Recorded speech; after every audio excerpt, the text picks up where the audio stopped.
Good morning and Shabbat Shalom, my friends. We pray that you and your loved ones and friends are coping with these difficult circumstances. And I wanted to take a moment also to thank you for spending a few moments with me this morning. And given that it's Shabbos, I thought we might study some Torah together.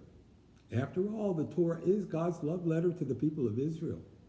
We trust Torah to guide us through troubled times, just as it guided our ancestors through the challenges they faced in their generations.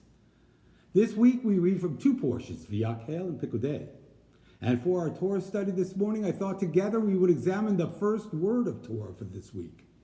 Yes, I want us to study a single word of Torah. Those of you who are familiar with Torah study won't be surprised by that. Sometimes a single word, sometimes even a single letter of Torah can reveal profound life lessons. And while the focus of our study is the first word of the portion, I thought I would read the opening verses of the portion directly from the Torah. I do this for two reasons. The first being that the opening verses of the portion speak about the critical importance of keeping Shabbat, certainly a timely reminder in these difficult days. The second reason is my heartfelt hope that this might serve in a very small way to mitigate the sense of loss some of you might be feeling and not being able to hear words of Torah in your own shuls this Shabbat.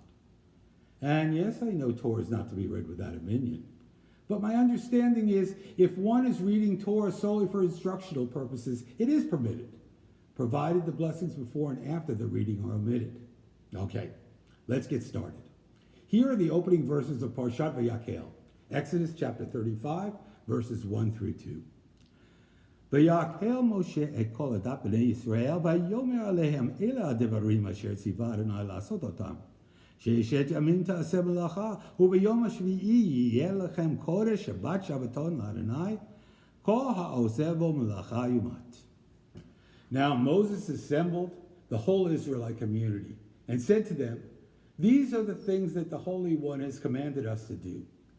On 6 days work may be done, but on the seventh day you shall have a Sabbath of complete rest, holy to God.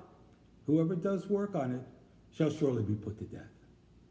Now the first word of our passage is Vayakhel. He gathered. Now this is not the first time we've encountered this word. The same word is used to describe the gathering of the people who demanded Aaron make for them a golden calf, an idol. Same word, Vayakhel. But in one instance, it refers to people gathering together to commit a grave offense. But in the other instance, Vayakhel is used to describe people gathering together for a holy purpose. Same word, but used for very different reasons. Consider Rabbi Jonathan Sachs's commentary. He cites how this word Vayakhel is used to describe a gathering of people bent on destructive behavior, as well as for people gathering to preserve life. Rabbi Sachs teaches in both instances the word Vayakhel is used, but there is a fundamental difference between them.